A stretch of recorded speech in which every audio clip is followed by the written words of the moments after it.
this Mother's Day, give your mom the gift of music, love, and excitement with Sunshine Promotions Night of Love concert featuring the incredible Christopher Martin, Sanchez, and Vaughn. But that's not all. When you purchase your Night of Love ticket, you will automatically be entered into our Mother's Day sweepstakes, win a Samsung Galaxy smartphone, and more. Each week leading up to the event, we will be giving away fantastic prizes contributed by our event partners, including gift certificates, product vouchers, and service vouchers. And the best part, you can give the prize to your amazing mother or keep it for yourself. But remember, you must have a Night of Love ticket to win. So what are you waiting for? Get your Night of Love ticket today and be automatically entered into our Mother's Day sweepstakes. Visit GoToFed.com or any island-wide ticket outlet to purchase your tickets now. Terms and conditions apply.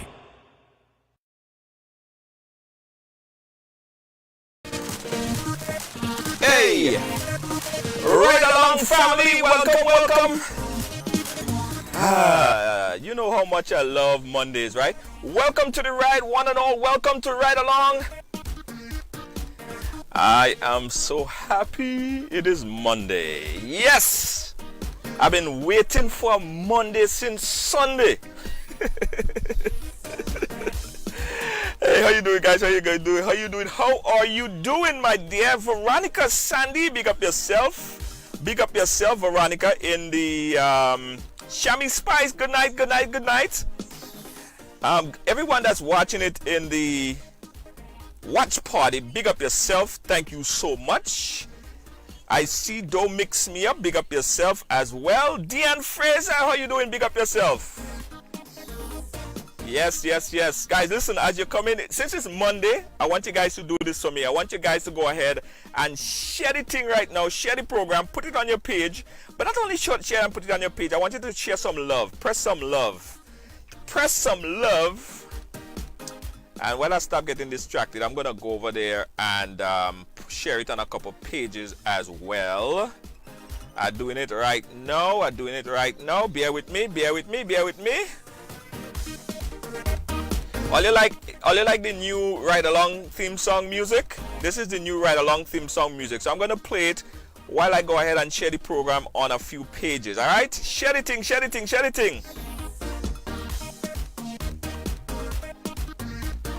Yes. So I'm going to share it here. Yes. I'm going to also start a watch party here as well. Yes. Watch party time.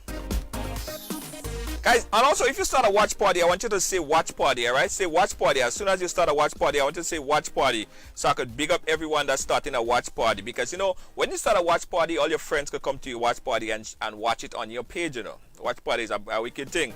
Don't Mix Me Up. How you doing? Gail, big up yourself. How you doing? Deanne Fraser, Akeem Charles, big up yourself. How you doing? Big up yourself, Akeem Charles. I am looking distracted because I am sharing the thing on my page. I'm sharing it in a few groups as well. There is a group, Trinidad. Yes, I share it here. Yes, big up that. One more. There's one more group I have to share it in. There's one more group I have to share it in. And then I'm all yours. One more group I have to share it in, and then I'm all yours. I swear.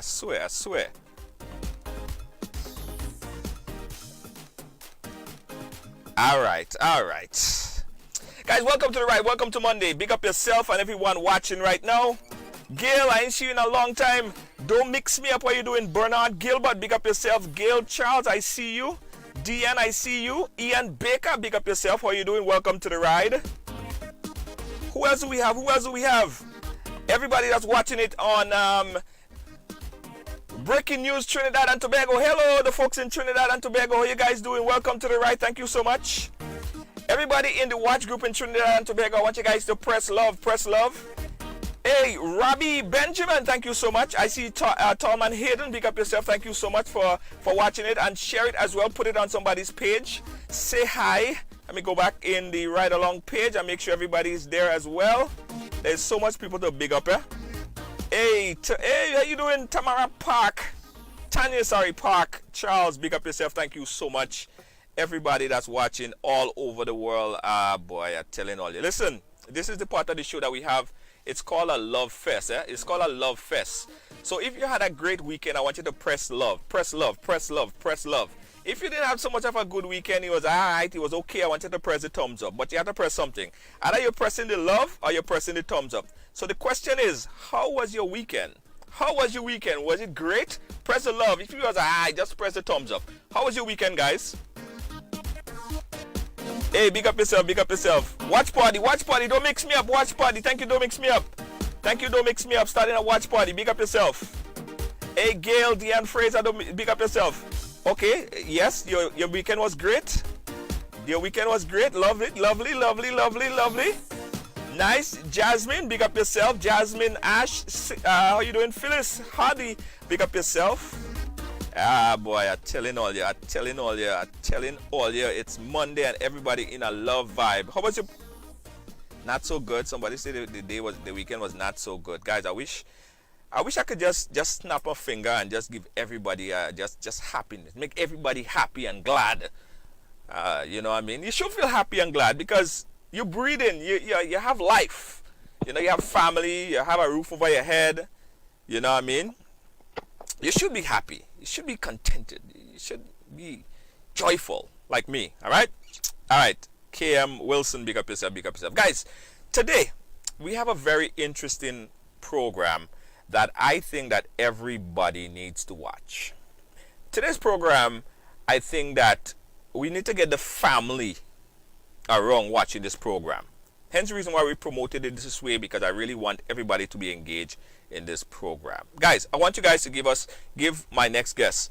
She built up the strength to come and chat with us here today, and we want to thank her for that. Let's welcome her on the program right now. She is in Chicago currently, a nice lusty ride along. Welcome to Trivia. I'll call it Trivia. Trivia, welcome to the ride. How are you doing? Hey, hello everybody. I'm doing okay. How y'all doing? Great. And I'm hearing is that the Chicago accent? I actually don't have an accent. Yes, you do. Yes, you do. It's like me saying I don't have an accent. Right. Welcome to the program, Trivia, and we have a lot to share today. Welcome to the program. Tell us a little bit about yourself. So, like you said, my name is Trivia. I'm from Chicago. I've been a CNA for the last 14 years. I have four children. 3 that I had when I was HIV positive. My son, I had already had him. I'm not just a woman that decided to go live about her status. I am an entrepreneur. I do other things. I'm into business. I'm into health and wellness, and I do a lot of other stuff. And I love God. So that's who I am. In a nutshell, short and to the point. Great enough. All right, so you kind of let the cat out of the bag here, because I didn't even tell anybody that you had HIV. I didn't even mention to anyone that would even be the topic that we'll be talking about. Because there's so much things that I want to talk about that I think that you have a very powerful platform to talk to our audience about. I want you to tell us about your life. I see that you brought it up and you made it clear that you have HIV. Let's talk about pre-HIV. What was life like for you? What was your focus in life? What do you want to do? What you was planning on? What was the future looking? What was the future looking like for you? I didn't have one. I didn't have a future before HIV. I was lost before HIV. I don't even remember. I think I worked probably, but I didn't know what life was about. I just was living. I was not doing anything with myself. I worked, I took care of my son, I did things like that, but that's not what life is all about. You have to have goals, you have to have ambition, you have to be wanting to do something, you got to wake up with a plan. I didn't. I just took care of my son and did the regular things. I didn't really have a plan in life. Right. So let's talk about the HIV. And when you were diagnosed with HIV, tell us the moments kind of leading up to that point. So I'm going to say I found love. I had found love. So I was high on love. But when when my partner got diagnosed, I wound up getting diagnosed after. So that moment when they told me I was HIV positive, I got numb. Like, really? Why? Like, me, for real? So I really got numb, and it really wasn't a me. It was like I was pregnant. So my whole thing was to take care of my baby and my partner. It was never me. Like, I never thought about me. My life really didn't matter. Cause I knew God then too, so I had already known like I'm gonna be good. You know what I'm saying? But like Right. I gotta make sure this baby is all right. But I really never thought about me. It just always was everybody else. It wasn't me. Hmm. You mentioned high off of love. Explain that.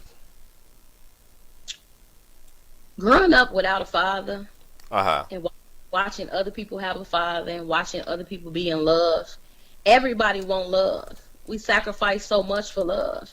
And I had a boyfriend before. I had a couple of boyfriends before the relationship I was in, and they wasn't loving me the way I wanted to be loved. And when I had met this person, they was loving me. They was loving on me. They actually had, like you said, what did you want to do with your life? They had things they wanted to do in life, and it made me think about doing things with myself. So I experienced a piece of love and a piece of hope, because that person they believe God too. We went to church together, everything. So it's like that love made me want to live. Without that, I don't think I thought I would have made it without love. So when I say I just thought love was everything. I didn't think nothing else. Right. So going in and getting tested and finding out that day, that period of time, what was your emotions? How did you get? Why did you get tested? What was that? How did that life change at that point in time? You know what? I honestly believe it was the best thing ever happened to me. HIV? Yes, HIV was the best thing ever could have happened to my life. I always wanted a lot of kids, like always. I come from a small family. I always wanted a lot of kids. So when I went in the doctor, I had a midwife, but I had told her what had happened, and she wound up telling me, okay, you got to get tested. So when I got tested, they said, come back on Tuesday. So when I went back, it was like 5, 6 different people in the room. So I had already known, like, okay, I'm HIV positive. I knew. So they talking and doing all this stuff, but I already knew. And when the lady told me that I was HIV positive, I said, I can't have no more kids. And they all kind of like looked at me like, that's all you have to say? I was like, yeah. They was like, out of all the time we've been doing this, never heard nobody say, I can't have no more kids. That was my only focus, was I can't have kids. I got love already. I don't have to worry about that. So can we have some more babies, was my thing. I got numb. You know what? It's so crazy that you ask me these questions, and it takes me back. I was numb for so many years until the day I went live. I have been numb for a lot of years. I've been numb. I can't even tell you a lot of stuff. If you ask me, don't remember. I was numb. Yeah. But what did you know before you got diagnosed with HIV? What did you know about HIV? Nothing. Nothing. The person I was with, they got diagnosed, so I went and got tested. I didn't really know too much about it. All I knew was you die. You die. Everybody not gonna want to be around you. I really didn't know. I didn't know enough. Put it like that. But if you knew like, okay, well, if you have that, then you die. When you found out about it, didn't your heart just leap from your chest and just felt like you just want to pass out? Nope. The first thing, when that lady said you are HIV positive, the first thought or feeling I had afterwards is, I cannot have no more kids. I did not feel, I've never felt like I was going to die. I never felt like it was the end of the world. I never felt none of that. I just knew. My faith has always been like at an all-time high since I was a kid. I didn't know what it meant. But I knew that I was going to be okay. I just wanted to have love and some babies, and I was straight. That's it. Wow, that's I have to tell you. I mean, I've done a lot of shows where I spoke to individuals that was given that HIV diagnosis, and at the point in time, everyone I've said by just hearing the word, they felt like they was gonna go curl up in a hole and die somewhere because they was Now, so clueless as to what's the next step. when you have God is love, God is love. So when you experience a love, and that love that you experience has a piece of God on it, nothing that happens matters but that love, because you have God and that love. So I always felt like I would be fine because I know I got God. Regardless of what happened, I have Him. So I never, I think God blessed me because I never had a lot of experiences that other people had with it. I've always had a positive outlook on it. It never really was a hindrance to me in no type of way, ever. Right. Okay. So let's talk about when it hit you, because I know initially it was a numb feeling, but when did it now start to kind of hit you like, what the hell is happening? Did you ever come to the realization that what you actually faced with? Mm-mm. I'm not faced with anything. Like, I have HIV, but HIV don't have me, so I don't say I am not faced with anything. That's like, it means nothing to me to have HIV. It means nothing. I'm telling you, like, if I can have love, I don't care about HIV. It don't matter to me. But I know what you're saying. Like, when did it? Okay, so about 4.5 years ago, my numbers was dropping. My HIV numbers was dropping. So Right. it takes, for somebody that don't know that they're infected, it takes like 10 years for them to have some type of sign or symptom. So I was up on my 10-year mark. No, baby, wait till I get off the phone. No, it's not. You wasn't listening. Okay, I'm on the phone. It was actually right. Yes, you can have some ice cream. These kids love ice cream, but Yeah. however, Yeah. so it was up on that 10-year mark. So I went to the doctor and they said that my numbers was dropping. So I was like, okay, what that mean? They was like, we don't know. All your tests is fine. We don't know why your numbers dropping. Lose some weight. So I'm like, okay, I'll lose some weight. So I wound up on Facebook and saw this girl and she had lost weight. So I asked her what she did. She told me about It Works Wrap. So I'm like, how do I get them? I signed up for them. And I started using these products and it made me feel better. Went back to the doctor. I had lost. They told me to lose 15 pounds. I lost 27. They ran tests. It's still nothing. They like, okay, just keep losing weight. You doing great. They never could determine why my numbers was dropping. They just said, it's been 10 years, so maybe it's just affecting your body some type of way, but your numbers are fine. So I continue using the products, and I started feeling better about myself. I didn't even really realize what I was going through. Like, I started loving me. And when you start loving yourself, and you watch the things around you, like, hold on, don't talk to me like that. You're not going to treat me that way. I think I deserve better than this. So when I started to love me and learn what it really meant to love me, and I knew I wasn't doing that, it was a game changer for me. It changed everything. So it was all normal. It was a normal life. You doing everything that you normally would do. It didn't hit you in any kind of way. So there was no difference in how you lived back then. I watched your video, and you stated in your video that during the process when you found out that you were contracted with HIV, there was two friends that or someone else that you had sex with during that period of time, without telling them or disclosing to them, that you later became good friends with. Tell us why you decided to make the decision, and why didn't you try to come out and let them know exactly what was going on before you had relations with them? Okay, first I want to tell you this. Before I started losing weight, I was depressed for a lot of years. But I was how some people do drugs and they be functioning drug addicts? I was like that. I was a depressed person that was normal to everybody else. Maybe a few people knew what I was going through mentally, but I was going through, but I still went to work. I still took care of my kids. I still did everything. Right. Instead of me looking at my hurt, I transferred it and I helped everybody else around me, so I didn't have to look at myself, and they didn't really have to look at me because I was doing so much. So I've always been going through in silence. It's just I never said anything. And when somebody act like they wanted to say something's going on, I'm good, I'm straight, leave me alone.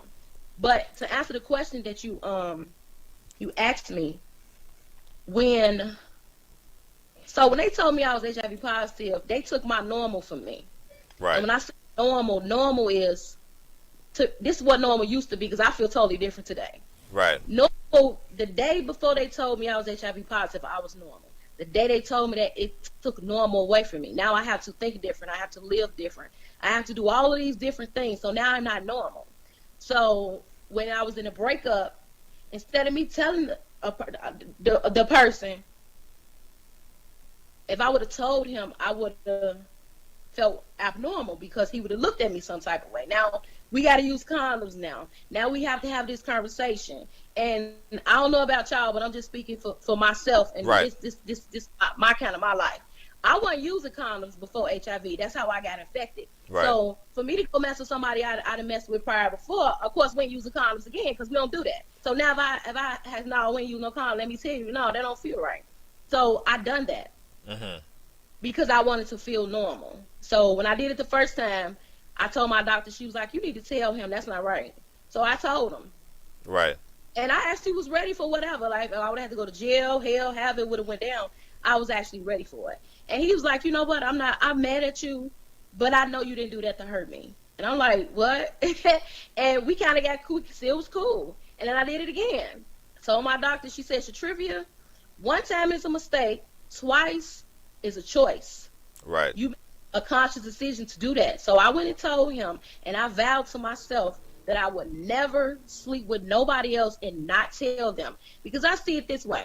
I felt for so many years that I wasn't normal. And I tell my friends, like, I just want to be normal. I want to be normal. They say, Cha-Cha, you normal. You don't know I'm not. Now, today, I'm more normal than everybody else because I have this infection. Y'all don't, but y'all doing everything to get the infection. So it make no sense. I'm normal. Y'all ain't normal. Y'all won't be like me. So now I don't feel that way no more. And yes, we are the best of friends. I'm sure they both own this watching because I told them both that I was doing this. I told them that I was going live. I have conversations with them on a regular, like, they are part of my support system. And I, like, really appreciate them for being a part of my life and not sending me to jail and right. understanding my heart, you know? Right. Was that a part of the depression that you felt earlier when you said that, you know, your mom exposed you and you was going through a very depressing time? Did feeling abnormal because you have HIV make you want to feel, in other words, feeling depressed and being normal, does being abnormal make you feel depressed? In other words, that's the question I want to ask. The depression, the depression that you felt at some point in time, you said that you feel very depressed. In fact, there was some point in time that you said you even wanted to, twice you contemplated killing yourselves, committing suicide. Was that because your normal was taken away? Yeah, my normal was taken away when they told me I was HIV positive, and because I'm HIV at that moment, because I'm HIV positive, I won't have nobody to love me. I won't have somebody that love me. I won't have. Do you understand? I won't have nobody to love me. Right. I didn't care about anything else in the world because nothing mattered but love. And right. if I didn't have that, it made me sad. If I thought the relationship wasn't gonna last, or if it wasn't going to work, it made me sad because what will I do without love? Right. Tell us about the depression. Talk to us about the depression that you went through and the triggers that was triggering your depression.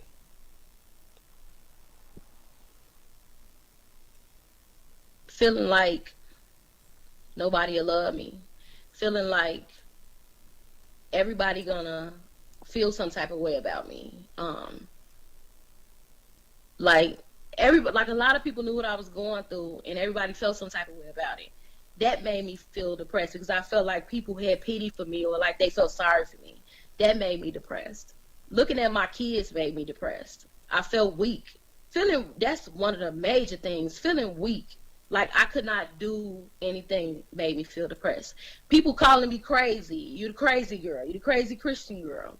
That's talking crazy all the time. That made me depressed. But the What? number one thing that made me depressed was I didn't have hope. I didn't believe that God would stop it. I believed that God was with me, but I didn't believe that it could stop. And that made me sad that I had to continue to go through that pain. I don't understand it. If if you love, why you won't just send me the right? It was something deeper than that. I had to search deep within myself and love me. So and I know it probably seems like I'm saying the same thing, but this is my truth. I got depressed when I felt like my relationship was not going to work.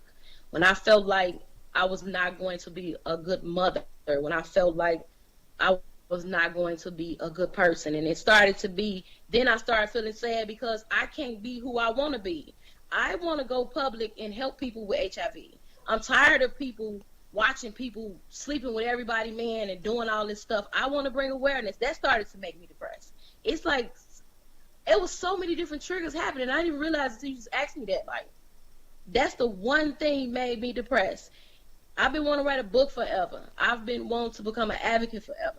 I've been wanting to do all of those things forever, but I could not do it because I had my relationship standing in the way of that. And I sacrificed my gift and what I know God told me to do for love. And I had to let love go so that I can do what God wanted me to do.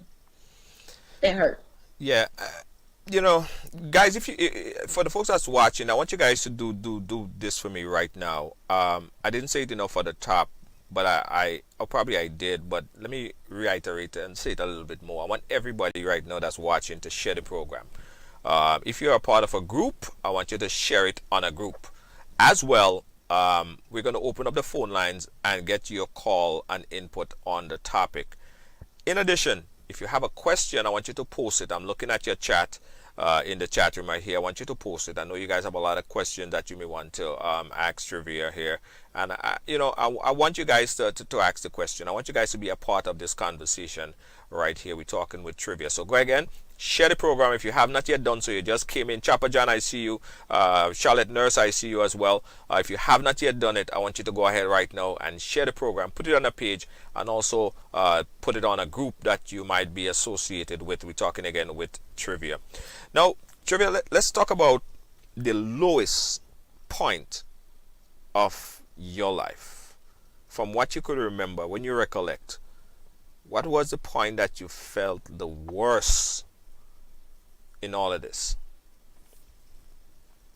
When my doctor called me and told me I had to take medicine. I didn't take medicine for the first 11 years, 12 years I didn't take medicine because my numbers was fine. Right. My doctor called me and said, Trivia, your numbers is dropping. We're going to go and start you on meds. We don't need your numbers to drop under 200, so you had like 4, so we're going to get you on. I'm like, what? I don't want no medicine. So they called and tried to get the Medicaid and all this to pay it, and somehow they wasn't going to pay for my medicine. So, and I know how important medicine is, so that was bothering me. And I got sick when I finally got the medicine. I was sick for like 2 weeks. That was the lowest of my life where I had to take medicine, and I did not have nobody there with me to take care of me. And I felt bad. And that's one lowest of my life. The second lowest of my life was when I felt like my kids didn't love me. I felt like my kids didn't love me because I didn't want to work no more.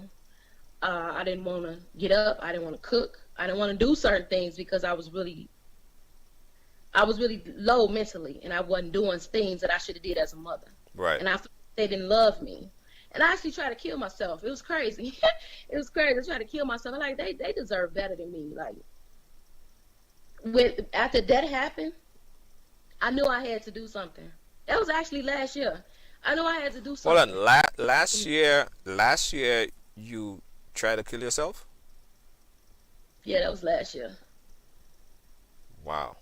Yeah, I told myself that it's something for me to do. All this, God had already told me a long time ago that I wasn't going through all this for nothing. I thought in the end that I would have love and I have the best type of relationship in the world, and I'd just be this power couple type of thing. And the moment I let the need for love go, God showed me everything I told you is going to come to pass. You're going to help a lot of people with your little story, with your little petty self. Right. So I decided I was going to let it all go, and I was going to do what I knew I had to do. Yeah. You did a video a couple weeks ago.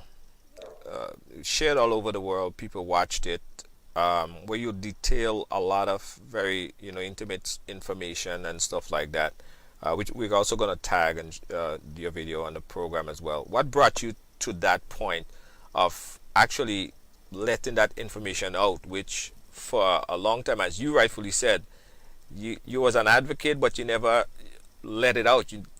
People didn't really know about it. What brought you to that point where you felt like you're confident enough to let the world know?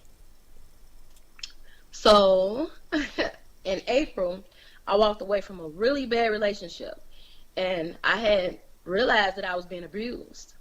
And I've helped so many people with relationships. It's crazy. I think I should I don't need a degree for it. This is a natural gift, And I started realizing there's a lot of people around me that suffer from the same thing. Right. A lot of people suffering in silence. And I started thinking, where we come from, we was told growing up, don't say what happened. Whatever happened in my house, stay in my house. Don't say this. Don't say this. We, the black community, I don't know, no shade to nobody, but we told early on not to talk about certain stuff. Right. So I know a lot of women that's going through the same thing that I was going through, not really HIV, but everything surrounding it. A lot of people was going through. And when I got the courage to walk away from that relationship, that was hard. And I actually did that. And I don't know a lot of women that really do that. That really actually leave for real. That thing, it was hard to do that. So months continued, and I was like, I'm ready to live now. I've been existing for a very long time. I'm ready to live. So I'm like, I need to become an advocate. I need to do this. I'm like on fire, right? So probably around, I told him, I'm like, I'm gonna do it. And I'm like, Real AIDS Day coming up. That's the best day to do it. So I told myself, I called my pastor. We did a prayer on forgiveness, because I ain't always fixed. I still have things I go through. So I wanted to have a forgiving spirit, because I don't want to be petty. I asked God to forgive me, and I did a little devotional on forgiveness. I told my kids what I was going to do. I told the 2 guys that I slept with what I was going to do, and I told my close friends. I said, I'm going public December the 1st. I'm basically finna to invite myself into the HIV community. I've been doing this in silence. Y'all all know I have. It's time for me to do what God called me to do. I have a way with words, and I need to use my words to glorify God. I'm finna do it. Everybody was like, okay. So I have a YouTube channel, Unique Presents. Right. So I always do stuff on there, and I went on there and did it, but it was so fake. That's a small platform I have, but like I said, I'm just not the girl that woke up one day and said, I'm gonna tell my story. I do other things too. I encourage people on Facebook on a day-to-day basis. This is just who I am. So I have a platform now. So why go on YouTube and you ain't really built there yet? So I did it, and I'm like, no, you need to go to Facebook and do it. So I went, and I sat in the car, and it was raining, like catching dogs. And I got on there, and I didn't know how to say it. I didn't know what to do, because I was scared, like, people gonna see, people gonna say, but you know what, I'm gonna go and get it out the way. And people kept calling me to stop me. Right. And I felt like, don't call me to stop me. Y'all the same people that been, why you putting up with this, and why you doing this, and you let this go on for so long. Don't stop me now. I am going to do this. This how I feel. Everybody's scared to talk about it. Everybody's scared to tell. Everybody is afraid, and I'm not afraid no more. And today, I'm going to get it done. And if I got to die to do it, I'm going to do it today. And I did it, and I got it done. And it made me feel so much better to be free. Imagine holding on to pain for so long and watching other people be in pain and watching it's just too much. I feel free now. I can breathe. I sleep good at night now. Right. Peter Mitchell is asking, why is everyone has God as they get to know they have HIV? Oh, honey, I had God before I had HIV. I'm sorry. If you can go back to the video, I said when I met my mate, I had already had God, and me and him started going to church together. I was already going to church. I already had a relationship with God. I've had a relationship with God since I was a kid. It's in my soul. It's in my heart. It has nothing to do with HIV. HIV means nothing to me. I've been had God.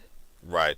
Another question here from the chat. Abigail is asking, does your kids have HIV as well? No, no. I have 3 kids.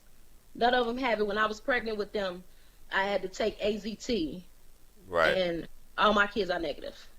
Right.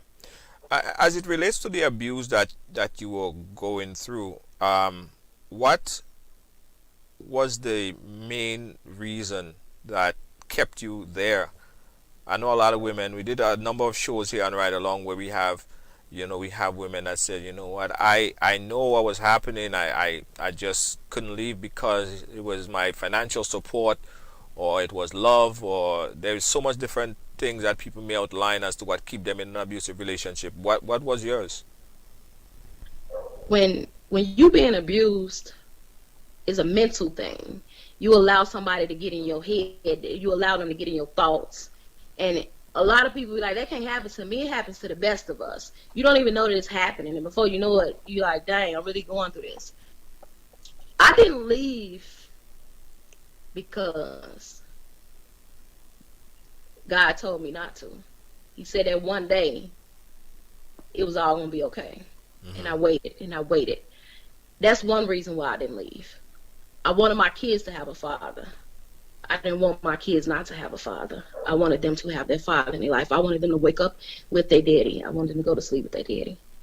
And I thought when nobody loved me, I thought when nobody be with me, when you have somebody telling you you fat, you ugly, ain't nobody gonna deal with you, you crazy, you this, you that, you begin to believe that. So it's like I might as well sit here and just be with this person.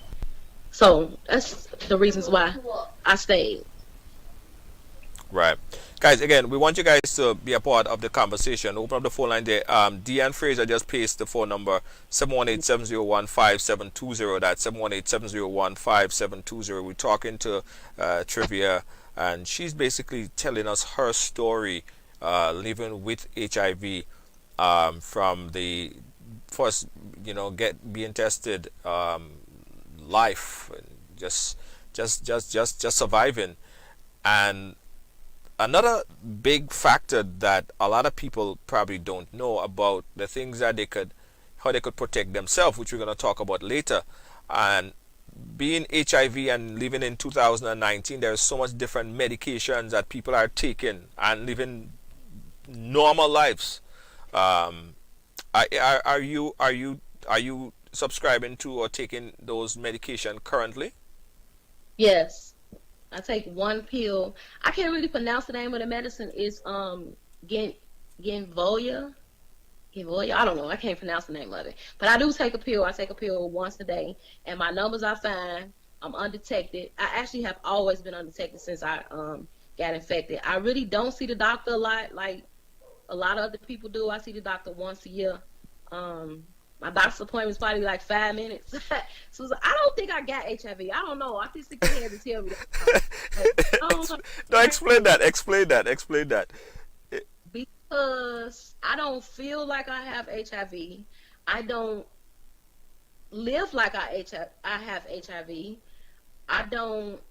This is crazy. I don't understand. Like, people think it's the end of the world. It's not the end of the world. It's just the beginning of a new way. Yeah, but how do you perceive someone with HIV would feel or live?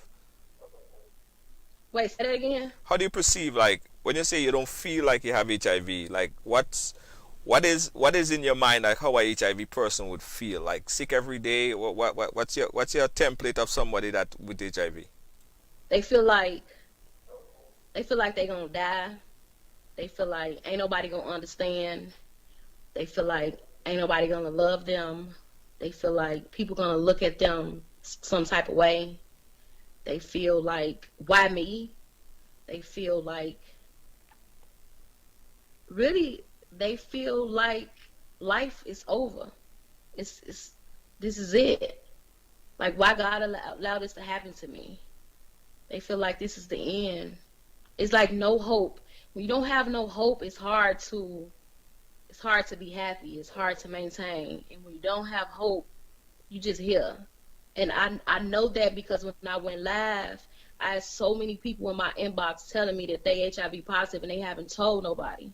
And they suffering in silence. And it's like for me, and I try to be more understanding as I can be, because I've never felt those type of ways before. Right. And I understand it, you know. I never had those thoughts, and I know a lot of people feeling those type of ways because they didn't know God before this. You know, they didn't have hope. They didn't really have a piece of hope before this. So when this happened, it just was like it's like this is the end of the world. And a lot of people is not educated that's infected. Instead of them getting the education that they need, they shy away from it. Like, I don't want nobody to see me at the doctor. I don't want nobody to see me over here. So they don't get the education they need to understand that you take your medicine, you take care of yourself, you'll be fine. Yeah. So it makes you feel some type of way. Yeah. Yeah. We got a call coming in. Caller, you live on the ride? Where you calling us from? I'm calling you all from Madison, Wisconsin. Madison, Wisconsin. Are you hearing the caller trivia? Yeah, I hear. Okay, Yeah. go ahead, caller. Hi, sweetie. Let me Hey. explain to you something. That was so great for you. What you did, you came out and you told everybody what was going on with you. Most people can't be honest and tell people, you know, when they have those type of diseases. And it's sad. You continue to pray, continue to hold your head up, and keep your kids as close to you as possible. All right, thank you, Wisconsin. Thank you, Wisconsin. Yeah, so You're welcome. yeah, so she's telling you. I mean, keep the strength. I have a question here. Miracle is saying that I thought that HIV patients usually lose weight, and how come you look so healthy? I'm actually fat. I gained weight. I've always taken care of myself. Even before I was HIV positive, I always took care of myself. I never got sick. I've never had HIV complications. I think I had a cold last month. Like, I don't see, everybody's bodies is different. So like me getting infected, I don't have those type of issues. But then you'll have somebody else that get infected and they get sick a lot. It just depends on the person's body and how they take care of themselves. I take care of myself perfectly fine, so I'm okay. Right. Do you think that you're an advocate, or you could be an advocate for HIV? So I am an advocate. I just don't have the credentials yet. Right. I don't have that piece of paper, but I have been doing this. Anybody that know me in Chicago, they know I've been doing this for a very long time. I have been helping people in silence for a very long time. I think I am an advocate already. I just need to get more educated about it, and I want to get more educated about domestic violence too. I want to become an advocate for that as well. Right. But you know, you said a couple things here which is very, very different. But every person that I had on the program as speaking about the HIV and how they contracted it, and when they found out about it, and it seems like you were almost prepared for anything. You was just prepared. I mean, you're living, you're happy. I think that you might be a good advocate because you're not worried about, you know, you have faith and you're not worried about what the next day might bring. You're living your life and you're doing what you need to do. So that might be a good credential for you. But at the same time, what about people, talking to people about ways to not contract HIV, ways to stay away and protect yourself? See, that's the part that's the big problem. Okay. The person at me and they'll say, "Oh man, that's amazing. She has the strength. She's wonderful." I just can't believe she's going through that. But then they'll turn around and they'll go and have unprotected sex with somebody that they know got a boyfriend and have a girlfriend. And I don't understand it. Like, this is not really so bad. All you have to do is buy you a box of condoms, and you can just really have them like shipped to your house every month. Just use condoms. It's really simple. Condoms ain't 100% either, but if you use condoms, you will prevent a lot of pain in your life. It's really simple. But that sounds crazy when you talking to somebody that been married for 30 years, or you talk to somebody that been in a relationship for 5 years. How do you tell them to have protected sex with their mate? So it's a little deeper than just saying, maybe you should get tested. It's a little deeper. A lot of people need counseling to understand how serious it is to go and get tested. Because if two people's in a relationship, they ain't finna do it. Well, they may, but it's bad. It's bad. It's bad out here. Right, and what about the strength that you would develop? Because one of the pushback from a lot of people, they might be like, well, I don't want to get tested because I don't know how to prepare for the results. But you seem to be like you was really prepared. How did you prepare yourself to be so calm to deal with something that basically would knock some people off their feet sometime when they hear it? You was pretty calm. How did you do it? How would you tell people to deal with it? Especially going and getting tested and awaiting the results. Well, in my case, I can't really say.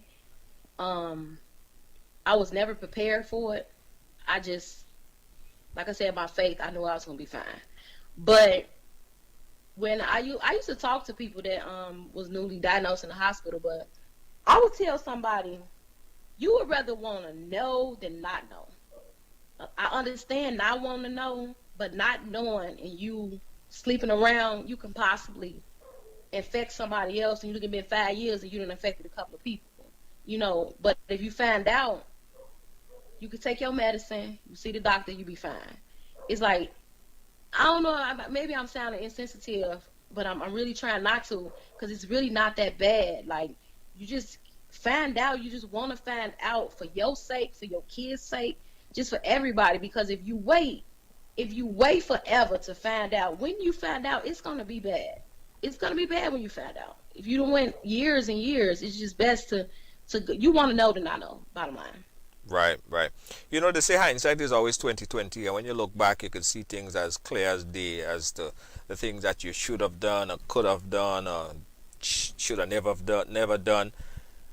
When you look back, what are some other things you would have changed if you had the opportunity to change it? Who? Nothing. You a special one. You a special. No, you a special one. Only reason why I say I wouldn't have changed nothing is because if I would have changed anything about my life, I wouldn't be who I am today in God. I wouldn't be able to be on here talking this way. I would have probably fell apart if I would have did any little thing different.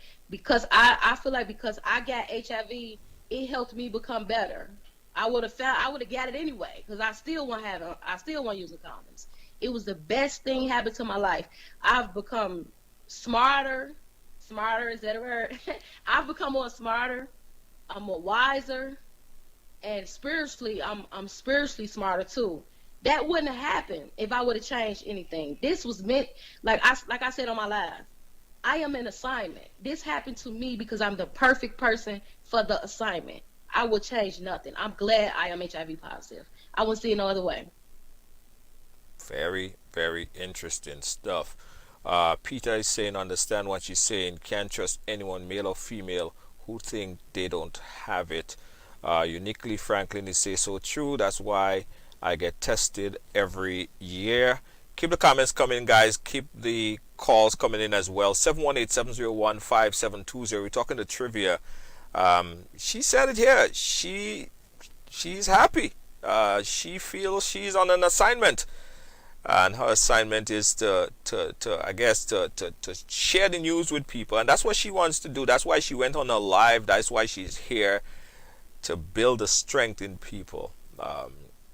Trivia, do you have daughters? I have 2 daughters. Are they at the age where you could start talking to them about sex and all that stuff? Yeah, 13 and 11. Like I said, at first I really wasn't really active with my kids like that, you know. But now I'm pretty close with my kids, and we talk. Like I told my kids I was HIV positive last year, and we have talks about it. They understand. Yeah. But not only that, not just about understanding HIV. I talked to them about they saw me go through a lot, you know, growing up. They ain't been here long, but they done saw a lot. Right. Kids learn off of what they see, you know. So I sit down and I talk to them about like the way you let somebody, the way not allowing nobody to mistreat you. You know, you don't let people talk to you a certain type of way. You respect yourself. If you respect yourself and you love yourself, a lot of things will happen, you know, the way they usually happen. Yeah. Yeah. I was asking about the kids thing because a lot of people, they're very iffy about when they should let their kids know about sex or condoms and all that other stuff. Um, so in hindsight, do you think that you were given that information at a appropriate time that you knew about it, and what time would you, and if you did given that information about it, would it be the same now? So in other words, I'm asking for your kids, would you talk to them about preventative ways, preventative methods of sex of sex, and talk to them about HIV and the effects on them at this point, or you think that it's not at the 13-year-old is not at the point in time where they need to be hearing about it? Well, I wasn't taught it. Like, they didn't tell me about all this type of stuff. You know, they just said take your birth control pills and you be fine. They didn't talk about, you know, all this other stuff. But because I am who I am today, I would talk to my kids. I don't care what. Like, I'm gonna say 10 at 9. It just depends on the situation. You have to look. Everybody know their kids. So Right. some are mature than others, and some not. So depending on the maturity level of the child, I think that's how you determine talking to them. But I talk to my kids about it because I talk about my own situation a lot with them. So I talk to them about it. If this wouldn't have happened to me, I'm sure I wouldn't have. I'm sure I wouldn't have explained this to them. I know I wouldn't have. I wouldn't have been thinking about it. Right. Right. You know, as I said, I think you have a special kind of strength. You're actually the first person I've spoken to that have this sort of relax and just kind of like I ain't gonna say nonchalant, but just a relaxed vibe about even contracting HIV. So you're the first. But I give you an opportunity to talk to audience right now. Talk to everyone, and do talk to them about preventative measures. Talk to them about the things that they may have to go through. I want you to educate our audience based on your experience living with HIV. Now, why you do that? Well, you're the advocate. Okay. Well, I'm gonna talk like I said. I have not went to no schooling or none of that, but I'm gonna talk off of what I know and what I feel. I don't care how long you've been knowing somebody. I don't care how close you is. I don't care how long you've been married. I think everybody should have that conversation with their mate about going to get tested so that they can be fine in the future. Not right now. You know, it's best to know than not know. That's just like so important. And I think everybody should sit their kids down and talk to their kids about this because that's very important. What else? I really don't know what to say. I'm not good with just shooting, talking like that. What else? I really think that's all. I think that's the big thing for me. Okay. I call it people be friendly with their bodies. People being friendly with their bodies is a hindrance to me. It bothers me. That bothers me, and another thing that bothers me is the silence. It's so many people out here like going through so much stuff in silence. Like, I just wish I wish it was like some mini me's or something, like, and we could just get together and just tie the whole world up, you know, and just help so many people because you don't have to suffer in silence. And a lot of people do you know, I didn't know that when you continuously getting cheated on and cheated on and cheated on, that's a form of abuse. And you be around suffering in silence and telling your girlfriend you all this going on, but he messing around with these different people where you don't know if he using condoms, and then you going through all these things in silence. It's just like being in silence is a way for the enemy to keep you mentally in bondage. And if we don't find the strength to set ourselves free, the enemy gonna take us out.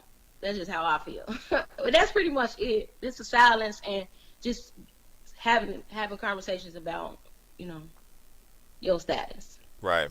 Sharing your story. Well, listen, thank you for joining us here. Thank you for giving us your story and your take. Wish you luck in the advocacy. I think a lot of people need to develop that strength because, as I tell you, everyone that I've spoken to on this program, and they tell me at that point in time when the doctor said, you are HIV positive, there's no one that said, yeah, I was just cool about it. I was just, mostly everybody just wanted to just faint, pass out, or something like that, or have this big argument, and they really didn't expect it. Again, there's always a first. But listen, thank you so much for joining us and building the strength to share your story and for doing your video, because your video is really out there. A lot of people is sharing it. A lot of people is learning from it. And we thank you for being a part of our Ride Along group. Now, you said that you also have a YouTube. Give the folks some information on your business, your YouTube, your social media, so if anyone want to contact you, where they could find you. Okay, my name on Facebook is Trivia Kennedy. I have a networking page that I let people come in the group and they just post all their different businesses. It's Unique Presents Network. Sorry, I'm nervous now. Unique Presents Networking, and then I have a fan page that I just actually started where I'm going to be talking about a lot of different things about silence, HIV, depression, anxiety. I'm going to be doing a lot of that on that. And I have a YouTube channel, Unique Presents. For my YouTube channel, my Instagram is the same. All of my stuff is Unique Presents. And when I say Unique Presents, I mean Unique Presents everything. My middle name is actually Unique. Okay. That's special. So I have that for everything. You can find me on any one of those social media sites. All right. So we're also going to put a link here so folks could check you out over on your social media. Listen, thanks for chatting with us. We really appreciate you. And we'll keep in touch. All right. Yeah.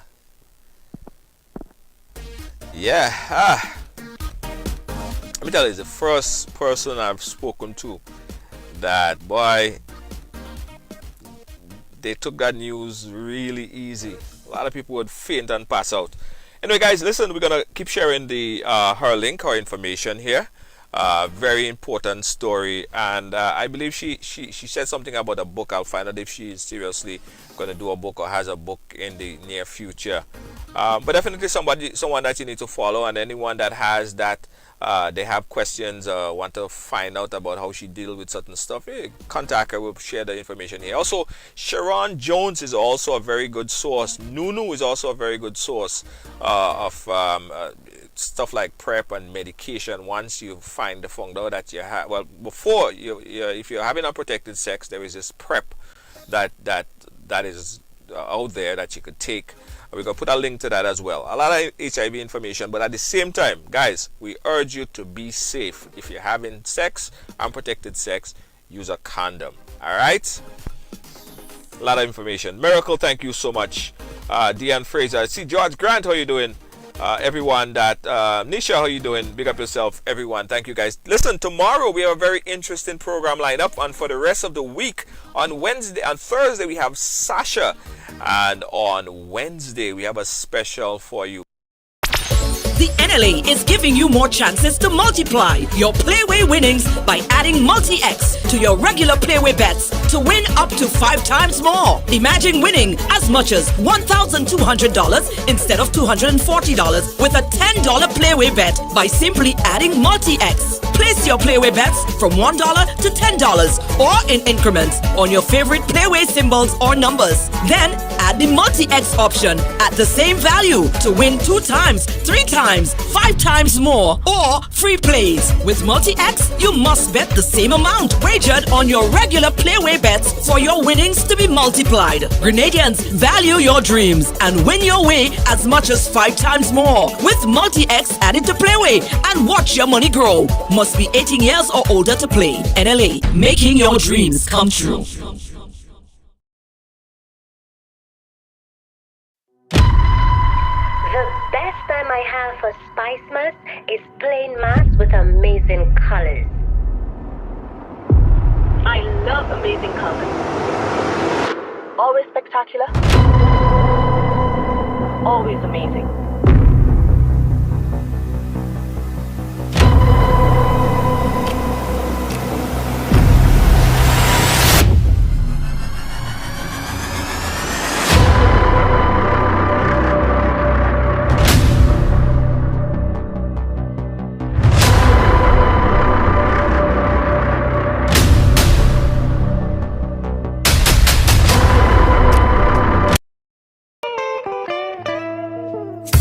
I want you folks to play these 3 games from the NLA. Daily pick 3 cash flow and play with. You will be supporting sports and culture, nation building and our future. So go out and play, folks, make it a must. You will see what the National Lottery is doing for us. When you play pick 3 cash flow and play with, the NLA will support you all the way. Starting September 30th, Monday to Friday, these 3 games will be drawn mid-morning, 9:45 a.m., midday, 12:45 p.m., and evenings, 7:45 p.m. The National Lotteries, supporting sports, culture, and nation building. Sunday money day. This Mother's Day, give your mom the gift of music, love, and excitement with Sunshine Promotions Night of Love Concert featuring the incredible Christopher Martin, Sanchez, and Vaughn. But that's not all. When you purchase your Night of Love ticket, you will automatically be entered into our Mother's Day sweepstakes, win a Samsung Galaxy smartphone, and more. Each week leading up to the event, we will be giving away fantastic prizes contributed by our event partners, including gift certificates, product vouchers, and service vouchers. And the best part, you can give the prize to your amazing mother or keep it for yourself. But remember, you must have a Night of Love ticket to win. So what are you waiting for? Get your Night of Love ticket today and be automatically entered into our Mother's Day sweepstakes. Visit GoToFed.com or any island-wide ticket outlet to purchase your tickets now. Terms and conditions apply.